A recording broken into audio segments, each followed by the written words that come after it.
Salut Leslie, Salut Sarah, ça va? ça va bien, merci et toi? Oui, ça va. Merci beaucoup d'être là. Alors, on va commencer pour te connaître un petit peu avec trois mots qui te décriraient, s'il te plaît. Et est-ce que tu pourrais dire pourquoi tu as choisi ces trois mots? Alors, je pourrais dire de moi que je suis une personne persévérante, joviale Mhm. et à l'écoute. Ok. Alors, persévérante. Persévérante Dis-nous. parce que voilà, les aléas de la vie, faut pas lâcher, dès qu'on se lance dans quelque chose, enfin, ou quand on est dans une situation difficile, faut persévérer. Mhm. Et puis joviale, je suis une personne qui est souriante de nature. Ouais. Et à l'écoute de mon prochain. Parce que Mhm. j'ai remarqué que les personnes dans mon entourage se confient naturellement à moi. Donc Ouais. je dirais plutôt à l'écoute. Ok. Et ça me fait passer à la prochaine étape pour te connaître un peu plus. On va parler de ta philosophie de vie. Est-ce que tu pourrais nous dire où tu puisses ton inspiration? Alors, mon inspiration, de plusieurs choses, je pense. Euh, on va dire ma foi, Mhm. ma famille, Mhm. enfin, par rapport à ma mère. Et puis mes envies aussi. Quand tu parles de ta foi, comment tu la vis ta foi? Comment elle t'accompagne? Ben, je pense que voilà, je crois en Dieu et que pour moi, pour moi, notre destin il est déjà tracé. Faut juste avancer D'accord, et rester dans une paix malgré les coups durs de la vie. d'accord. Et ça se manifeste comment c'est en priant ou c'est que par exemple, je sais pas, est-ce que tu vas penser plus précisément à Dieu à des moments où tu vas être dans des grands moments de concentration ou de difficulté? Euh, Comment ça se manifeste en fait cette foi au quotidien? C'est quoi qui te tient en fait? oui, donc j'ai ma foi et je sais que mon destin il est déjà tracé. Enfin, après, c'est mon point de vue, hein, c'est pas tout le Mhm. monde comme ça, mais c'est ce qui me donne en fait d'avancer, de l'inspiration. Je me dis que si je suis à cet endroit-là, à ce moment-là, c'est pas pour rien, donc il n'y a pas de hasard. Donc en fait, tu penses qu'il veille sur toi. Enfin voilà, c'est une espèce de Exactement, présence qui te rassure, qui te fait du bien et qui fait que t'es... Voilà, t'es... voilà, que je Ok. suis alignée. Ensuite, tu disais ta famille. Oui, je dirais ma mère, Ouais. qui m'a beaucoup inspirée par rapport à son parcours, Mhm. qui a repris les études avec trois enfants. Et donc, je me dis, si elle a réussi à faire ça, moi, je peux pas me permettre. Voilà, je suis célibataire, j'ai pas d'enfants, donc c'est elle qui me donne le courage de pas lâcher, en fait. Elle a repris ses études. T'avais quel âge? Je pense que j'avais 17 ans, 17-18. Ah oui, d'accord. Et Ouais. elle travaillait déjà avant? Elle était aide-soignante et en fait, elle a repris les études pour être infirmière, donc c'était 3 ans et demi. Mhm. Donc, heureusement que mon père aussi était là pour gérer quand elle était à l'école, enfin, quand elle était en train de travailler avec ses camarades de promotion. Mhm. Et donc, quand je vois ça, je me dis, waouh, faut le faire, quoi. Vous êtes trois enfants. Toi, t'es la numéro combien? Je suis deuxième entre deux garçons, donc j'ai D'accord, deux ok. frères, ouais. Ok. Et tout le monde était à la maison à ce moment-là? Ouais, Oui, exact. donc c'était quand même un gros défi. Mm, Exactement. mm, mm. Donc, c'est ce qui m'inspire aussi énormément. Ouais. Mhm. Et aujourd'hui, elle travaille comme infirmière, elle est Donc là, elle a la heureuse de retraite. son... Elle Ah, a la elle est à la retraite, retraite. ça y est. Mais voilà, elle avait déjà son objectif de vie, c'est d'être infirmière. Donc on est originaire des Antilles et Mhm. d'être infirmière libérale aux Antilles. Donc elle a réussi à atteindre son objectif. Donc là, tes parents, ils sont aux Antilles. Mhm. Comment vous voyez, enfin, parce que tu dis que c'est important pour toi, mais j'imagine que ça doit te manquer de ne pas Oui, les voir. ben, au début c'était chaud. Mais heureusement que j'ai mes deux frères, enfin, on est quand même bien soudés. Mhm. Il y a la famille aussi qui est en métropole.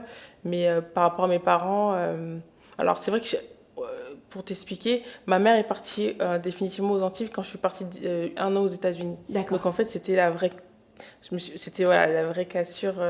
C'était dur. Ouais. Mais bon, comme j'étais partie pour améliorer mon anglais, j'étais déjà, tu vois, un petit peu préparée psychologiquement à être loin de mes frères, de mes Ouais. parents. Et donc, du coup, le fait qu'elle parte définitivement, ben, c'était un peu plus doux. Ouais, un départ un peu doux. Mais c'est vrai que quand je suis revenue en France, ben, on se voit une fois par an. ouais. Parce qu'on voilà, on travaille et on se prend voilà, les 5 semaines pour aller aux Antilles, ou c'est eux qui viennent. Mhm. Mais ça aussi, c'est dur, mais on est tout le temps au téléphone Oui. ou en face, en visio. Donc, malgré la distance, on est très proches. Mhm. Mm. Ouais, donc toi, tu disais que ce parcours-là, il t'inspire beaucoup pour toi puiser de la force pour pouvoir faire ce changement, du coup, parce qu'il y a eu un changement dans ta vie professionnelle. Oui, Et voilà, pour aller de l'avant et tout ça. exact. Et il me semble, du coup, la question un peu naturelle qui vient derrière, c'est quels sont tes modèles? Mais du coup, je crois que Je j'ai un pense peu que la je vais rester réponse. sur ma mère. Ouais. Mon modèle, ouais, c'est mon pilier. Je pense que ça va être ma mère. Ouais. Et on va dire mes parents et mes frères en général. Mm, mm. Et oui, en plus, tu as des neveux, des nièces, on se disait ça en Ouais, off. c'est ça. Il y a, qu'est-ce que je voulais dire? Il y a aussi tes moteurs dans la vie. C'est pas, pour moi, c'est pas exactement la même chose d'avoir de l'inspiration et une source de, comment dire, une impulsion. Donc, est-ce que tu aurais des moteurs? Quels sont tes moteurs? Alors moi, j'aime beaucoup voyager. Mhm. Donc je suis curieuse d'aller, d'apprendre de nouvelles cultures, de voir ce qui se passe autour de moi.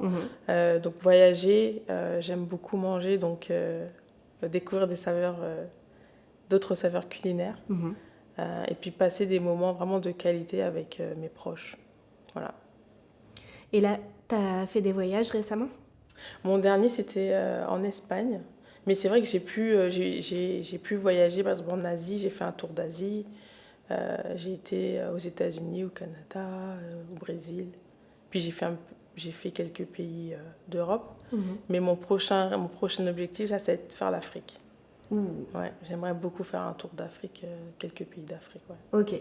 Tu as un objectif particulier? Enfin, tu as un pays ou des pays J'aimerais bien faire le Sénégal, Cameroun. En termes culinaires, en plus, là, c'est Ouais. radicalement Ouais. différent. Je suis pas fermée encore une fois, du moment que c'est bien organisé. Ouais. Ça marche. Est-ce que tu peux nous parler de l'Ipidi, s'il te plaît? Oui. Nous décrire cette activité. Alors l'Ipidi, c'est de rendre accessibles des plats sains, des plats gourmands, savoureux, mais faibles en sucre. Quand D'accord. je dis faible en sucre, c'est pas forcément sucre.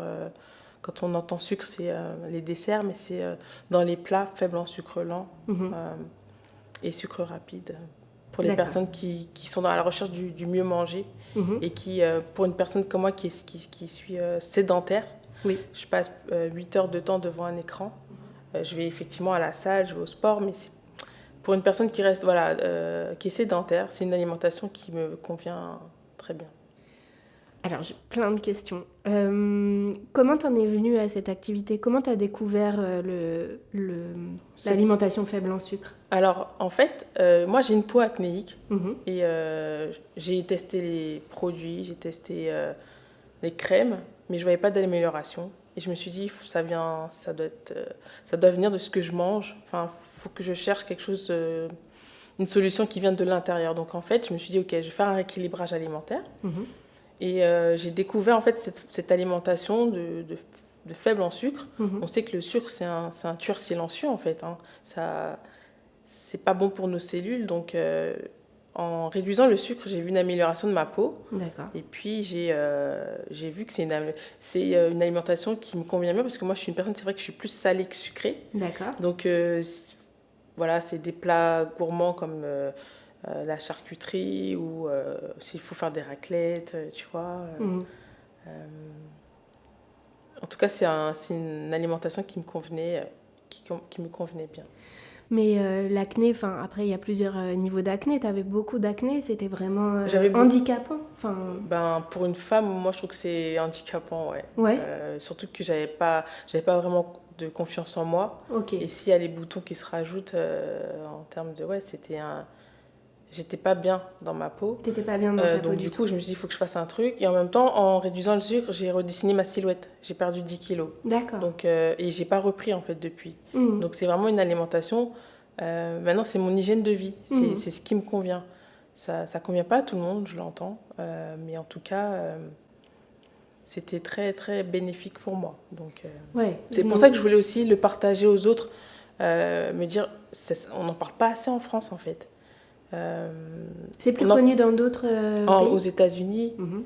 en fait, on nous rabâche souvent, faut pas manger trop gras, trop sucré, trop salé. Ça, je suis d'accord. Mais on peut quand même nous expliquer que notre corps, aujourd'hui, s'alimente avec du sucre, mais si on lui donne du bon gras, ben, en fait, il peut puiser son énergie des matières grasses qu'on aura mangées. Donc, ça, je le répète souvent, mais c'est vraiment puissant. Mhm. Voilà. Ouais. Est-ce que tu peux nous parler de ce que tu faisais avant Lipidi? Alors, avant l'Épidie, j'étais en RH. J'étais dans la mobilité internationale, donc je gérais le transfert de salariés entre pays. D'accord. Et j'ai en fait voulu me lancer dans ma passion, donc la cuisine. Et voilà, c'est pour ça que je suis un petit peu sur deux volants aujourd'hui. T'as travaillé combien de temps en RH avant de switcher? Alors j'étais 10 ans RH, donc j'ai commencé en tant qu'assistante RH. Ok. J'ai repris les études pour faire un MBA, Ok. RH et mobilité internationale, et j'ai tout de suite trouvé du travail dans la mobilité internationale. Ok. Et ça t'étais heureuse dans ce J'étais domaine-là? j'étais bien. Après, c'est un métier qui demande beaucoup de sa personne parce que c'est des longues journées. Faut être vraiment au service des salariés, enfin, qui partent en mission à l'étranger. Donc voilà, c'est un peu prenant. Au service des salariés, et puis j'imagine qu'il y a aussi des objectifs d'entreprise. C'est ça, Donc du coup, faire coïncider les deux, ça doit être exactement. un sacré Un sacré mélange. challenge. Mm. Et puis moi, je veux quand même garder mon équilibre vie professionnelle, vie privée. Ouais. Et je voyais des collègues qui restaient tard le soir. Et je me dis, mais. Et ils étaient mères de famille, hein. Et je me dis, mais attends, moi, voilà, encore une fois, j'ai pas d'enfant, je suis célibataire. Enfin, j'ai une deuxième vie, en fait, en rentrant à la maison. Donc, moi, c'est mon point d'orgue. Je veux ma vie, mon Et équilibre. c'était de la présence, c'était du présentiel, c'était juste pour faire acte de présence, ou c'était vraiment qu'ils avaient grave du boulot et qu'ils étaient obligés de rester au travail?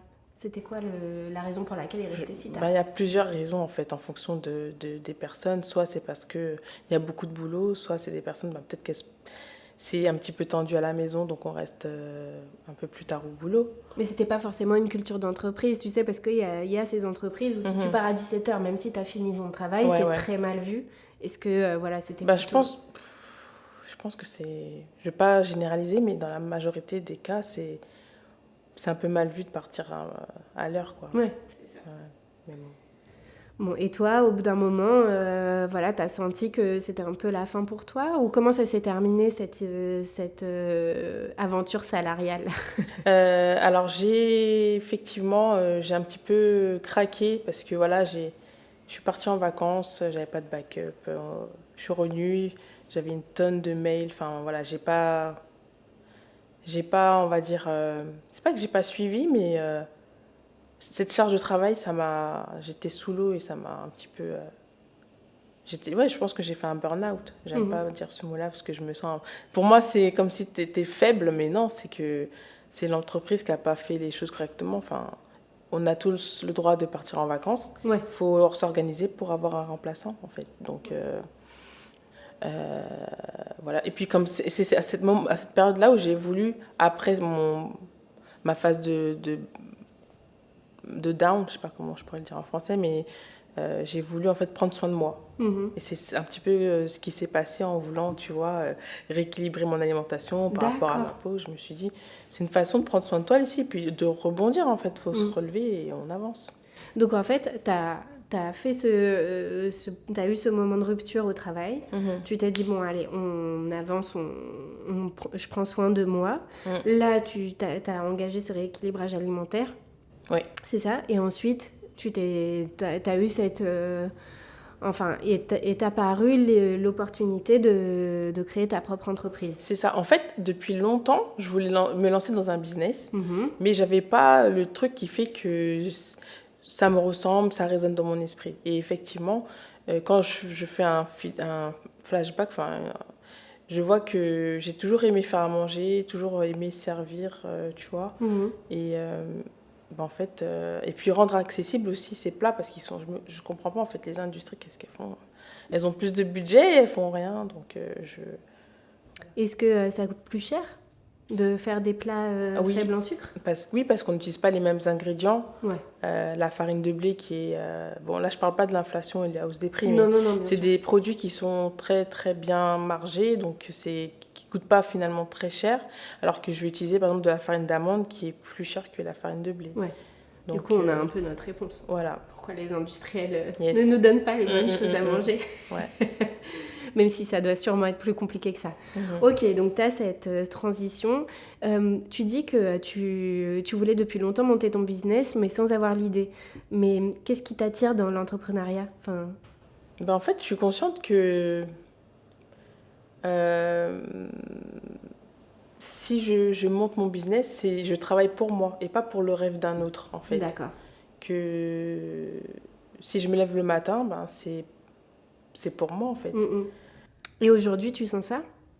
Je le ressens, même Ouais. si c'est un long parcours, Ouais. c'est pas encore fini. Et c'est vrai que me permettre aussi de parler de ça, c'est important parce que je pense que les personnes autour de moi attendent que ça fonctionne tout de suite, que voilà, alors que non. Enfin, je sors de ma zone de confort, j'ai double casquette, enfin, faut être sur tout type de sujet. Et T'as pas d'associé, t'es seule. je suis seule aujourd'hui. Et donc, du coup, je fais les choses à mon échelle. Donc, ça prendra peut-être un peu plus de temps, mais, ou peut-être qu'un jour, je trouverai quelqu'un de confiance par rapport à ce que je recherche. Mais Puis on apprend aussi à se découvrir quand on crée son entreprise. Il y a aussi toute une partie où bah voilà, il faut donner de soi. Et en fait, en même temps qu'on crée son entreprise, on apprend aussi à savoir ce qu'on veut vraiment. Ouais. Et en off, là, tout à l'heure, tu me disais que c'était pas forcément faire à manger qui t'intéressait. Ouais. Parce que, en fait, tu te découvres aussi hyper à l'aise avec l'idée de gérer des projets, enfin Ouais. voilà, d'être plutôt à la tête de la Exactement. réflexion et Ouais. de vouloir vraiment faire cette promotion de ce régime plutôt que d'être dans ta cuisine Ouais. et de faire à manger, quoi. Oui, moi, je pense que je préférais être avec quelqu'un qui a vraiment toutes les techniques toutes les techniques de cuisine. Et moi, je suis plus dans trouver des porteurs d'affaires Ouais. pour mon business. Encore une fois, moi, j'aime faire à manger, ça ne me dérange pas. Faut passer par là pour... je pense comme tout gérant d'entreprise, Oui. la personne qui est passée en bas de l'échelle peut comprendre pour après comprendre tous les aspects de son activité. Oui. Mais moi, vraiment, mon objectif, c'était de rendre accessibles ces plats-là. Pas forcément de faire à manger, même si j'aime ça, pour essayer de répondre aux besoins des personnes qui veulent manger sainement, mais pour que ça reste goûteux en bouche. Et donc, bon, Lipidi, ça y est créé en 2021. Tu as plusieurs pôles, plusieurs voies de démocratisation de cette alimentation. Je voulais savoir aussi, tu disais que l'entrepreneuriat, tout le monde ne comprenait pas ce que ça signifiait. Pour toi, aujourd'hui, comment tu décris l'entrepreneuriat dans ta vie? En fait, ça représente quoi comme charge, voilà. Comment tu te sens par rapport à l'entrepreneuriat? L'entrepreneuriat, pour moi, c'est un marathon. Ouais. C'est-à-dire que c'est une course de fond. C'est-à-dire qu'on avance. En tout cas, moi, je prends ça comme une montagne qu'on doit gravir. Tu sais, il ne faut pas regarder le sommet. Il faut juste faire pas à pas, on monte. Et c'est beaucoup de discipline. C'est-à-dire que moi, j'aurais pas un patron qui va me dire Leslie, j'attends ça, ça, ça. Non, c'est le matin, tu te lèves, qu'est-ce que tu as à faire pour la journée? Et moi, c'est ce que je me suis... Voilà, ma discipline, c'est tu fais une action par jour. Tu t'obliges à faire quelque chose. Ça veut dire que tu mets une pierre à l'édifice à chaque fois, en fait, tous les jours. Alors, je sais que peut-être que j'irai pas aussi vite qu'une autre personne, mais je vais à mon rythme. Pourquoi tu penses que tu vas moins vite que les autres? Parce que j'ai l'impression que les personnes, par exemple, tu vois, hyper actives, dans la journée, elles auront fait 10 000 trucs. Alors que moi, j'aurai concentration, je me serais focus sur un truc, mais Mhm. après, me demande pas de faire plus. C'est-à-dire que... Ouais, les personnes qui sont hyperactives, elles font pas forcément mieux ou elles vont pas forcément atteindre les mêmes objectifs. Enfin, c'est tellement différent pour chaque. Ça dépend vraiment aussi, je pense, de ton entourage, de comment, ouais, de qui tu t'entoures, comment tu mènes les choses. Mais tu peux faire, tu peux t'épuiser à Ouais, faire plein de c'est vrai. tâches. Si c'est pas les bonnes tâches, ça sert à rien en fait. C'est vrai. Bon, en tout cas, moi, ce que je me suis dit, c'est que je fais une action par jour. Mm. C'est ma discipline. Je mets une pierre à l'édifice. Et pourquoi t'as décidé ça? Alors, je me suis imposé cela, c'est parce que j'ai une pathologie aujourd'hui Mhm. qui, en fait, j'ai un marqueur. C'est-à-dire, si je stresse trop, ma pathologie se réveille et du coup, je peux pas. Je, pour me livrer un petit peu, c'est la sclérose en plaques. Donc c'est une pathologie quand je suis en stress ou quand je suis dans un niveau d'anxiété très haut, je peux avoir un membre paralysé. Et donc du coup, c'est une façon de... C'est un marqueur en fait, c'est que j'ai atteint la zone rouge. Il faut arrêter de stresser. Est-ce que tu peux nous en parler un peu? Enfin, est-ce que tu veux bien qu'on en parle un peu Oui, de cette pourquoi maladie? pas. Ouais, Ok. bon, en fait, C'est quoi la sclérose en plaques? Déjà, c'est quoi cette maladie? Parce que je suis pas sûre que tout le monde connaisse bien. alors la sclérose en plaques, c'est une maladie neurologique Mhm. du système nerveux. Et j'ai découvert ça, en fait, on me l'a diagnostiqué il y a maintenant, ça fait 2 ans. J'ai perdu la vue de l'œil gauche. Mhm. J'étais avec mes parents. Alors au début, je pensais que c'était, tu sais, tu sors du Covid, t'es confiné. Ouais. Moi, j'étais partie les voir aux Antilles, donc je pensais que c'était peut-être trop de soleil. Tu sais, t'essayes toujours de trouver des excuses. Et je vois que c'était pas, enfin, que j'avais des taches qui me gênaient. Et donc je dis bon, là, faut qu'on aille voir un ophtalmologue. Et l'ophtalmo me dit que c'est pas optique, c'est neurologique. D'accord. Donc je suis partie après aux urgences et on m'a fait des examens et on m'a diagnostiqué, enfin des suspicions de sclérose en plaques. Ça s'est passé en combien de temps? Ce diagnostic-là qu'on a posé, du moment où tu rentres aux urgences jusqu'au diagnostic, c'est... En 3 jours, c'était fait. Oh là là. Ouais. Donc ça a dû être un choc énorme. Ben, en fait, j'ai pas... Si, enfin, ça te tombe dessus. Alors, Dieu merci, j'ai retrouvé la vue suite à la prise de corticoïdes. Ok. Mais tu dis, waouh, mais c'est quoi cette maladie un peu barbare et tout. Et tu vois que les médecins, ils prennent les pincettes pour t'en parler. Mhm. Mais en fait, moi, j'étais dans le refus, en fait. Moi, pour D'accord. moi, je ne suis pas malade. Alors que, bon, oui, peut-être. Mais après, encore une fois, il y a la foi qui joue, tu vois.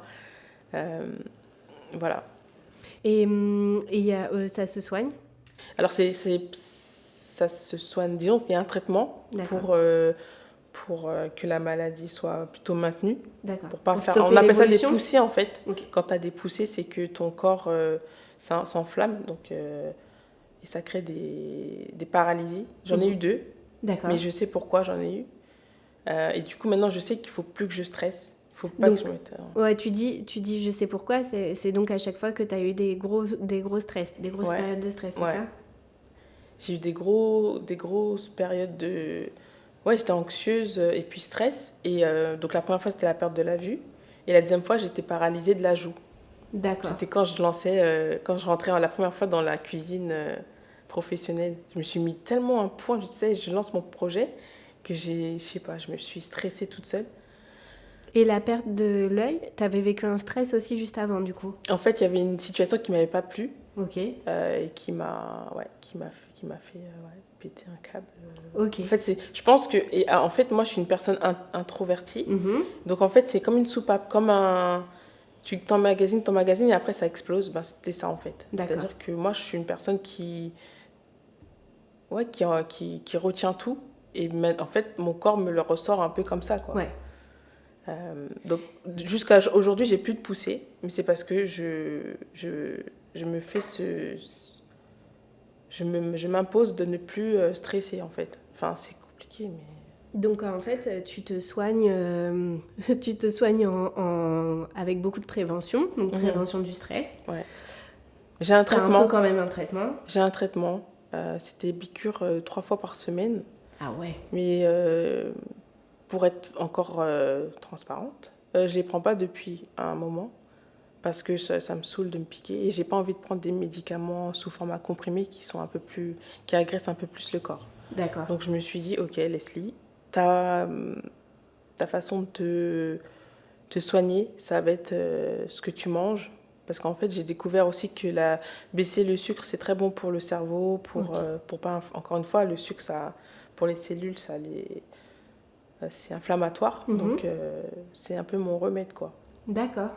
Il y a des études... Il y a des études qui sont faites, j'en ai trouvé, qui sont faites aux États-Unis, qui montrent que les personnes qui s'alimentent faibles en sucre ont une amélioration de leur état de manière générale. Oui, ça ne m'étonne pas. Il y a plein de maladies, en fait, qui sont... on prouve en fait que l'alimentation est la première action pour faire Exactement. que les personnes aillent mieux en fait. Et j'aime beaucoup dire que le bien-être passe par l'assiette, et donc c'est exactement ça. Ouais. Et je me dis encore une fois, il n'y a pas d'hasard, comme je t'expliquais tout à l'heure par rapport à ma foi. Enfin, je ne sais pas si c'est un lien, mais je me lance dans cette... En fait, je me suis alimentée comme ça avant même de savoir que j'avais la sclérose. Hein. Donc je me dis, tant mieux, en fait. Oui. C'était comme un acte inconscient pour commencer à te préserver. Bon, elle s'est quand même déclarée, cette maladie. Mais finalement, tu avais déjà un peu les outils pour commencer à te prendre en main. Prendre en main. Ouais. C'est ça. Limiter au maximum la maladie. Donc aujourd'hui, tu dois vivre avec ça. Tu es entrepreneur. Et tu vis avec cette maladie. Bon, c'est une maladie qui est, pour l'instant, psychologiquement, qui est pas trop... Enfin, on m'a expliqué que c'était dans le temps, ça va se dégrader.